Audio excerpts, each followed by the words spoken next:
आज से लागू हुए देश में 3 नए कानून। पुलिस मुख्यालय में आयोजित कार्यक्रम में सीएम पुष्कर सिंह धामी हुए शामिल। मुख्यमंत्री धामी ने कहा, राज्य सरकार इन 3 नए कानूनों को लागू करने की पहले से ही कर चुकी थी तैयारी।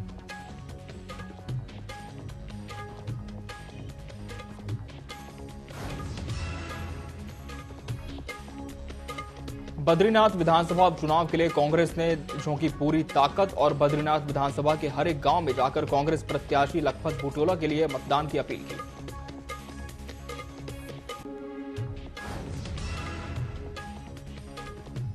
काशीपुर में उच्च शिक्षा व स्वास्थ्य मंत्री धन सिंह रावत अपने 2 दिवसीय नैनीताल दौरे पर। धन सिंह रावत ने विभागीय अधिकारियों के साथ सरकारी योजनाओं और विकास कार्यों की समीक्षा बैठक की।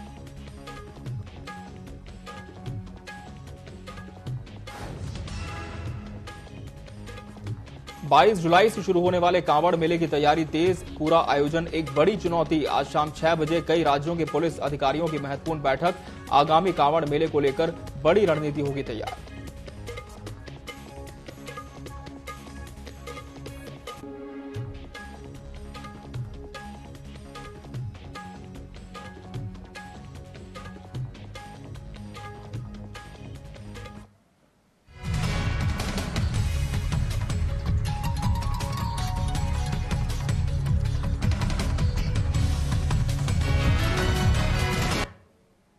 नमस्कार, बहुत स्वागत है आपका न्यूज अपडेट में। मैं हूं आपके साथ अमित शर्मा।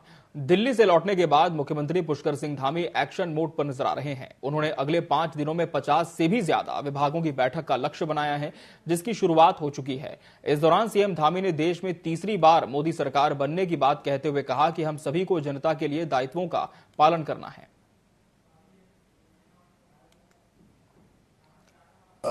फिर से काम उन्होंने शुरू कर दिया है। तीसरी बार देश के प्रधानमंत्री बन गए हैं और एक बार नहीं अनेक बार बाबा केदार की भूमि से सबसे पहले उनके मुंह से निकला था कि ये 21वीं सदी का तीसरा दशक उत्तराखंड का दशक होगा। तो निश्चित रूप से उस सब के लिए सारे उत्तराखंड वासी एक संकल्प लेकर आगे बढ़ रहे हैं कि 21वीं सदी का तीसरा दशक उत्तराखंड का दशक हो। मैं राज्य का मुख्य सेवक होने के नाते हमारी पूरी सरकार, पूरी मशीनरी लगातार कामों को आगे बढ़ाए, लगातार उसकी समीक्षा करे, जहां जो कमी है उसको ठीक करे।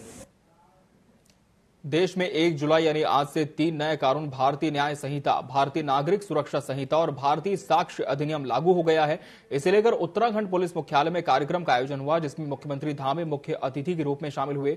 सीएम धामी ने कहा कि राज्य सरकार इन 3 नए कानूनों को लागू करने की पहले से ही तैयारी कर चुकी थी। अब लोगों को सरल और आसान तरीके से न्याय मिल सकेगा।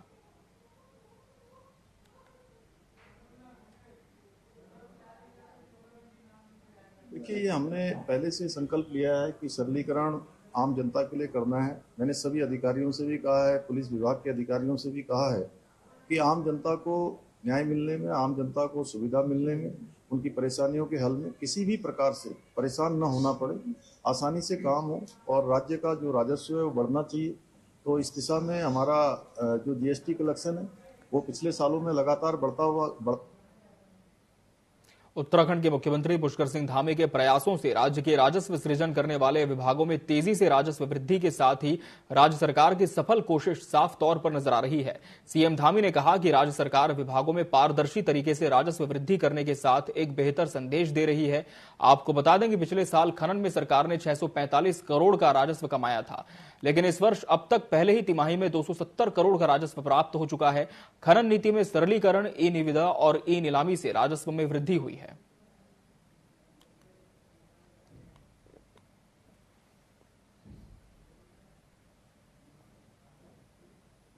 देखिए, ये हमने पहले से संकल्प लिया है कि सरलीकरण आम जनता के लिए करना है। मैंने सभी अधिकारियों से भी कहा है, पुलिस विभाग के अधिकारियों से भी कहा है कि आम जनता को न्याय मिलने में, आम जनता को सुविधा मिलने में, उनकी परेशानियों के हल में किसी भी प्रकार से परेशान न होना पड़े, आसानी से काम हो और राज्य का जो राजस्व है वो बढ़ना चाहिए। तो इस दिशा में हमारा जो जीएसटी कलेक्शन है वो पिछले सालों में लगातार बढ़ता गया है। इसी के साथ साथ जो हमारे अन्य राजस्व देने वाले विभाग हैं उनमें भी अभूतपूर्व रूप से बढ़ोतरी हुई है। हम और भी रास्ते खोज रहे हैं जिससे कि हमारे राज्य के अंदर हमारे राजस्व प्राप्ति के और भी जो है हमको आसानी से रास्ते मिले। नैनीताल के भीमताल पहुंचे केंद्रीय सड़क और परिवहन राज्य मंत्री अजय टमटा का भाजपा कार्यकर्ता ने जोरदार स्वागत किया। एक निजी होटल में बैठक के दौरान उन्होंने कार्यकर्ताओं से संवाद किया। इस मौके पर स्थानीय विधायक ने भीमताल क्षेत्र में सड़कों की समस्या से उन्हें अवगत कराया। सड़क और राज्य मंत्री ने कहा कि वो इस ओर काम कर रहे हैं। साथ ही कैंची धाम बाईपास और कैंची धाम में टनल बनाया जाएगा। नितिन गडकरी जी ने पिछले 10 वर्षों में किए, उससे हमारा रोड नेटवर्क ऐतिहासिक उपलब्धियों भरा है। अब इसलिए जो मुझे समय मिला है, इस समय के अंदर हम लोग ये प्रयास कर रहे हैं कि भाई जो 10 वर्षों का काम है उसको और तेज गति से विकसित भारत की जो संकल्प है 2047 तक, कैसा वो रोड नेटवर्क होना चाहिए, उसकी हम योजना बना करके उसका इम्प्लीमेंट चालू करेंगे। आगामी विधानसभा उपचुनाव को लेकर सभी पार्टियां तैयारियों में जुटी हुई हैं। वहीं कांग्रेस ने भी अपनी पूरी ताकत झोंक दी है। इसी कड़ी में कांग्रेस पूर्व प्रदेश अध्यक्ष गणेश गोदियाल भी पार्टी प्रत्याशी के पक्ष में वोट करने पहुंचे। उन्होंने भाजपा पर आरोप लगाते हुए कहा कि एक तरफ आम जनमानस महंगाई की मार से पीड़ित है, बेरोजगारी चरम पर है, सड़क, स्वास्थ्य, शिक्षा बदहाल है, जनता इसका जवाब देगी।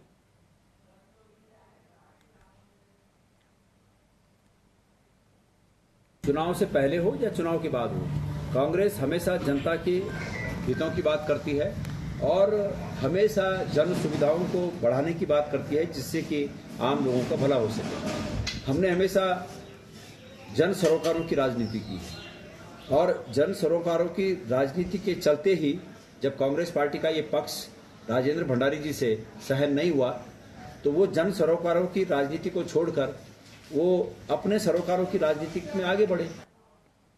उत्तराखंड में मानसूनी बारिश ने आफत मचानी शुरू कर दी है। केदार घाटी में रविवार को हुई बारिश के कारण केदारनाथ हाईवे फाटा के निकट डोलिया देवी में पहाड़ी से मलबा और बोल्डर आ गए, जिस कारण कुछ समय के लिए सड़क बंद हो गई और घंटों तक वाहनों की आवाजाही बंद रही। हजारों की संख्या में यात्री केदारनाथ हाईवे के दोनों छोरों पर फंसे रहे। हालांकि बारिश बंद होने के बाद हाईवे को जेसीबी मशीन के जरिए खोला गया।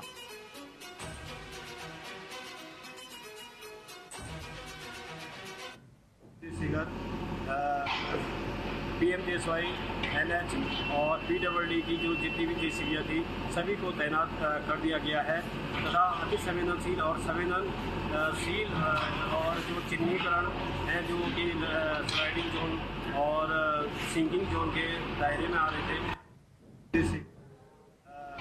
हर सोमवार की तरह आज भी जिलाधिकारी कार्यालय देहरादून ने जनता दरबार लगाया। जनता दरबार में जिलाधिकारी सोनिका को जमीनी विवाद, जलभराव जैसे 94 से ज्यादा शिकायतें मिली।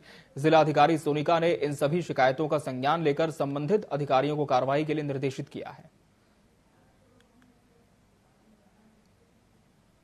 शिकायतें हमारे यहाँ आई हैं और अलग अलग तरह की हैं, क्योंकि मानसून सीजन भी आ गया है तो नालियां की चौक होने की और इस तरह की भी काफी शिकायतें आ जाएंगी। और हमने नगर निगम को भी इंस्ट्रक्शन दिए हैं कि उन्हें प्रायोरिटी पे ले लें।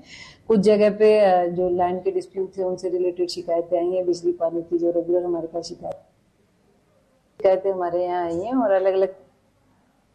हरिद्वार के माया देवी मंदिर में अखिल भारतीय अखाड़ा परिषद की ओर से एक कार्यक्रम आयोजित किया गया, जिसमें धर्म संसद के लिए एक आधिकारिक वेबसाइट का उद्घाटन हुआ। विश्व धर्म संसद का आयोजन अखिल भारतीय अखाड़ा परिषद और श्री पंचदर्शनामा जूना अखाड़े के मार्गदर्शन में होने जा रहा है।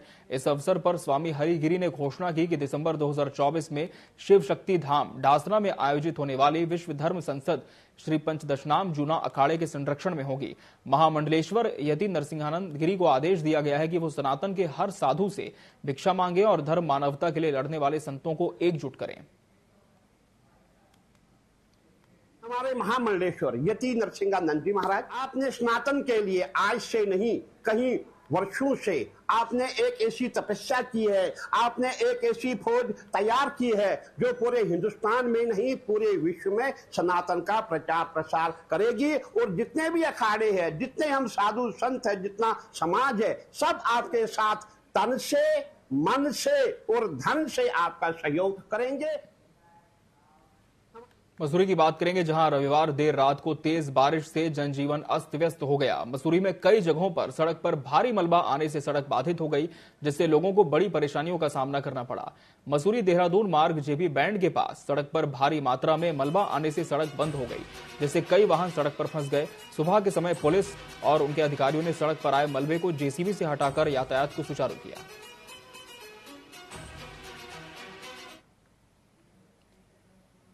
राज्य आंदोलनकारियों ने अपनी मांगों को लेकर रविवार को एकजुट होकर मुख्यमंत्री आवास कूच किया। उनकी प्रमुख मांग चिन्हीकरण, क्षैतिज आरक्षण, 1950 वाला भू कानून आदि थी। उनका कहना है कि वो लोग काफी लंबे समय से अपनी मांगों को सरकार तक पहुंचा रहे हैं, लेकिन सरकार आंदोलनकारियों के साथ गैरों जैसा बर्ताव करती है।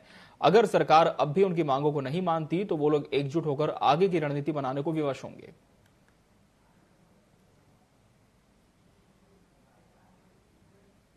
राजनीतिक पार्टियों में भाजपा और कांग्रेस की सत्ता रही है। आज अगर भाजपा है, कल फिर कांग्रेस रहेगी, लेकिन कांग्रेस ने कहीं ना कहीं चिन्हीकरण शुरू करवाकर, घायल और उसको पेंशन दिलवाकर, तिवारी जी से लेकर हरीश रावत जी तक कुछ काम किया। मेरा एक निवेदन धामी जी से, देखिए आज आप सत्ता में, आपने वादा किया है कि समान पेंशन करेंगे, और पेंशन अगर आप 6,000 दे रहे हैं, देखिए ये ऐसा लगता है जैसे आंदोलनकारियों को भीख दी जा रही है। आगामी जो सत्र उनका पिछले साल जो चला गया मानसून सत्र में, जो है हम लोग जो है ये आरक्षण का बिल और ये तमाम जो आंदोलनकारियों की समस्या है इसका निराकरण करेंगे, लेकिन उस पे एक कदम भी आगे जो है सरकार नहीं बढ़ी, जो कि बहुत खेदजनक बात है, बड़ा दुख की बात है कि ये आंदोलनकारियों की भावनाओं के साथ जो है खिलवाड़ कर रहे हैं। उत्तराखंड में उत्तर भारत के सबसे बड़े कांवड़ मेले की शुरुआत 22 जुलाई से होने जा रही है। देश के विभिन्न राज्यों से श्रद्धालु हरिद्वार के गंगा जल ले जाकर अपने अपने शिवालयों में चढ़ाते हैं। सोमवार शाम को पुलिस मुख्यालय में कई राज्यों के पुलिस अधिकारी केंद्र की कई महत्वपूर्ण एजेंसियों के साथ एक महत्वपूर्ण बैठक करने जा रहे हैं, जिसमें आगामी कांवड़ मेले को लेकर एक बड़ी रणनीति तैयार की जाएगी। पुलिस महानिदेशक अभिनव कुमार ने कहा कि कांवड़ मेले में यातायात के दबाव को व्यवस्थित करना है।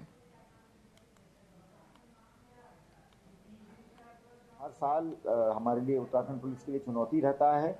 इस साल जिस तरीके से ट्रैफिक का दबाव बढ़ा है, मैं समझता हूं ट्रैफिक मैनेजमेंट इस बार कांवड़ मेले में बहुत बड़ी चुनौती होगी, क्योंकि लगातार हम देख रहे हैं जिस तरह से 4 धाम यात्रा में और नॉर्मल टूरिस्ट की संख्या में भी जो अप्रत्याशित वृद्धि हुई है, उस वृद्धि को देखते हुए हमें कांवड़ मेले के लिए थोड़ा सा और बेहतर प्रयास करने पड़ेंगे।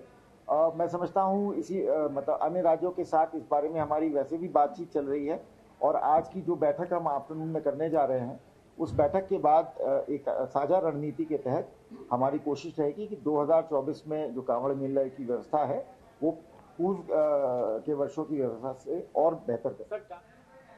दिल्ली से लौटने के बाद मुख्यमंत्री पुष्कर सिंह धामी एक्शन मोड में नजर आ रहे हैं। उन्होंने अगले 5 दिनों में 50 से भी ज्यादा विभागों की बैठक का लक्ष्य बनाया है, जिसकी शुरुआत हो चुकी है। इस दौरान सीएम धामी ने देश में तीसरी बार मोदी सरकार बनने की बात कहते हुए कहा कि हम सभी को जनता के दिए दायित्वों का पालन करना है। फिर से काम उन्होंने शुरू कर दिया है। तीसरी बार देश के प्रधानमंत्री बन गए हैं, और एक बार नहीं अनेक बार बाबा केदार की भूमि से सबसे पहले उनके मुंह से निकला था कि ये 21वीं सदी का तीसरा दशक उत्तराखंड का दशक होगा। तो निश्चित रूप से उस सब के लिए सारे उत्तराखंड वासी एक संकल्प लेकर आगे बढ़ रहे हैं कि 21वीं सदी का तीसरा दशक उत्तराखंड का दशक हो। मैं राज्य का मुख्य सेवक होने के नाते हमारी पूरी सरकार, पूरी मशीनरी लगातार कामों को आगे बढ़ाए, लगातार उसकी समीक्षा करे, जहां जो कमी है उसको ठीक करे। अंग्रेजों के जमाने से चले आ रहे तीनों आपराधिक कानून अब बदल गए हैं। इसके लिए पुलिस ने व्यापक तैयारियां भी कर ली थी।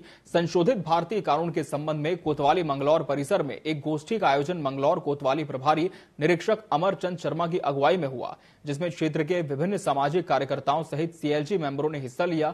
इस दौरान क्षेत्राधिकारी विवेक कुमार ने बताया कि भारतीय कानून व्यवस्था को नया रूप दिया गया है, जिससे आम जनमानस में पुलिस के प्रति विश्वास बढ़ सके और पीड़ितों को न्याय में देरी न हो। उन्होंने आगे कहा कि पुलिस की ओर से कानून के प्रति पूर्ण विश्वास रखना है। पुराना कानून था, ये बिल्कुल अंग्रेजों के जमाने का कानून था, और आज जमाने में बहुत चेंज हो गई। आज इलेक्ट्रॉनिक एविडेंस और ये सब जो है, इसका हम तो स्वागत करते हैं, क्योंकि हर समय पर हर 10 साल में कुछ ना कुछ चेंज आ रहा है। चाहे वो आप देख लो, पहले अखबार आते थे, अब जो है इलेक्ट्रॉनिक मीडिया का कितना दौर, आज मोबाइल आ गए, ऑनलाइन FIR दर्ज हो रही। तो मेरा कहने का मतलब है हम तो सभी नए कानूनों का स्वागत करते हैं, और ये अच्छे कानून है। कोतवाली मंगलौर हरिद्वार में जिस तरह हमारे SCO साहब, इंस्पेक्टर साहब ने ग्राम निवासी और हमारे मौजूद व्यक्ति आए हुए थे, उन्हें जो समझा है नए कानून के, उसमें आज देश प्रदेश ग्रामीण सभी इस नए कानून का स्वागत करते हैं, जिसमें कुछ प्रावधान जो अंग्रेजों टाइम के चले हुए थे उनमें बदलाव आया है। बदलाव आने के साथ साथ कुछ कानून ऐसे बना दिए जिनमें हमें कई महीने लग जाते थे, अब उनमें समय सीमा निर्धारित कर दी है। आज 1 जुलाई 2024 से नए कानून लागू किए गए हैं और उसी के अनुसार जो जागरूकता के संबंध में हमारे द्वारा मंगलौर कोतवाली के अंतर्गत जितने गणमान्य व्यक्ति हैं, हमारे सभी संगठनों से लेकर के जो मौजूद व्यक्ति से लेकर के सभी को हमने CLG मेंबर को सबको हमने बुलाया है और उसको लेकर एक गोष्ठी हमने आयोजित की और उसको लेकर एक जागरूकता अभियान जो है वो चलाया है। उत्तराखंड के उच्च शिक्षा और स्वास्थ्य मंत्री धन सिंह रावत अपने 2 दिवसीय दौरे के तहत काशीपुर पहुंचे। इस दौरान भाजपा कार्यकर्ता, शिक्षा और स्वास्थ्य विभाग के अधिकारियों ने उनका स्वागत किया। धन सिंह रावत ने काशीपुर में विभागीय अधिकारियों के साथ सरकारी योजनाओं और विकास कार्यों की समीक्षा बैठक की। इस दौरान धन सिंह रावत ने कहा, स्थानांतरण के लिए मेडिकल लगाने वाले शिक्षकों का परीक्षण राज्य स्तरीय चिकित्सा बोर्ड से होगा। उन्होंने बताया कि प्राथमिक और माध्यमिक स्तर पर 7000 शिक्षकों की नियुक्ति प्रक्रिया आरंभ हो गई है। उन्होंने सीएमओ को अस्पतालों में स्वच्छता का विशेष ध्यान रखने, हर दिन बेडशीट बदलने के निर्देश दिए। शिक्षा विभाग में जितने भी स्कूलों में जल भराव की समस्या होती है या वहाँ पानी टपकता है स्कूलों में, ऐसे 22 स्कूलों को आइडेंटिफाई किया गया है और मैंने जिलाधिकारी को भी आदेश दिए आज ही कि उनको ध्वस्तीकरण करके नए स्कूल बनाए जाए। जिन स्कूलों में जल भराव की समस्या होती है उनके लिए भी हमने पैसा मुक्त कर रहे हैं और वहाँ जल भराव की समस्या न रहे ताकि बच्चों को कोई दिक्कत न। देश भर में नया कानून लागू हो गया है। इसे लेकर उत्तराखंड के हर जिले में पुलिस ने जन जागरूकता कार्यक्रम का आयोजन किया है, जिसमें व्यापारियों और स्थानीय लोगों को पुलिस ने नए कानून को लेकर जागरूक किया। साथ ही वरिष्ठ पुलिस अधीक्षक प्रहलाद नारायण मीणा ने नए कानून को लेकर व्यापारियों और आम जनता को जानकारी दी।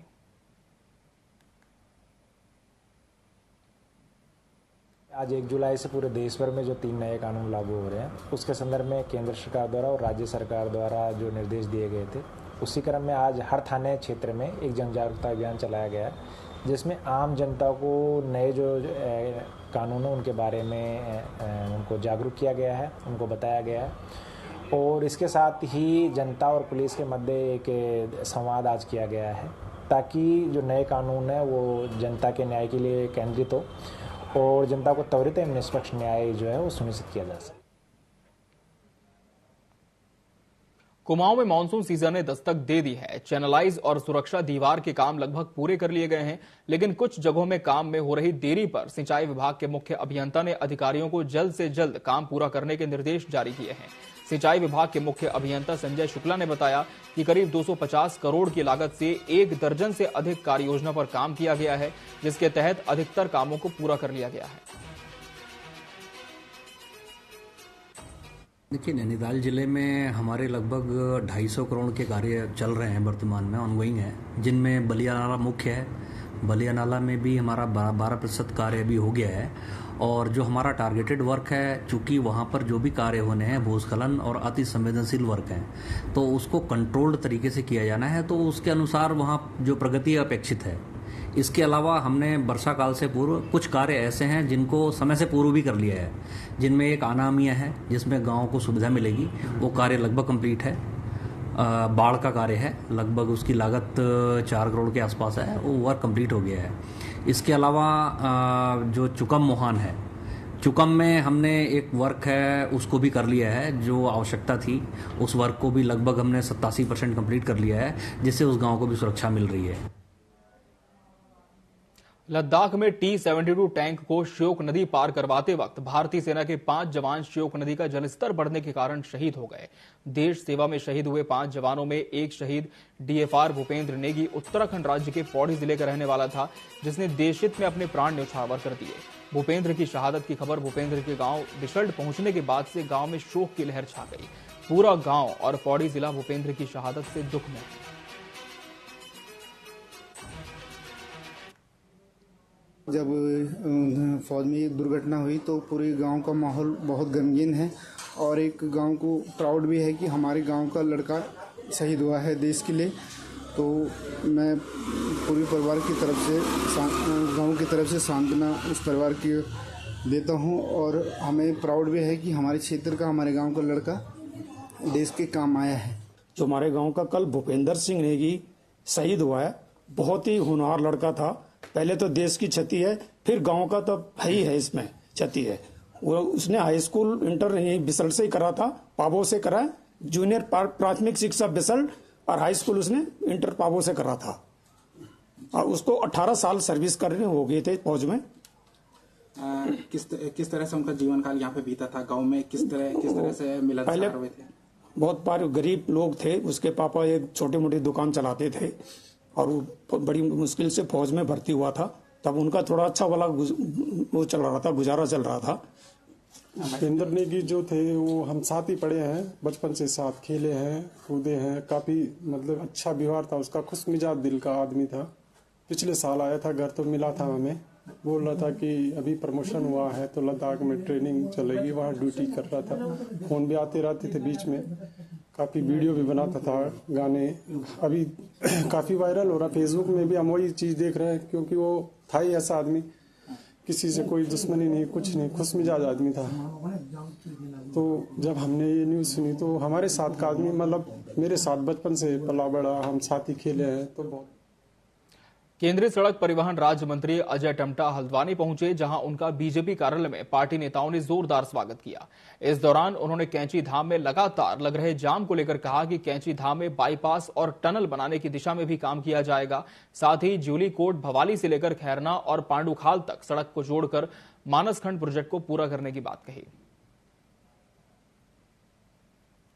मेरे पास अभी जब से विभाग आया है तो जो जो घोषणाएं और जो जो विभाग की योजनाएं हैं उनको हम सबको इम्प्लीमेंट करेंगे।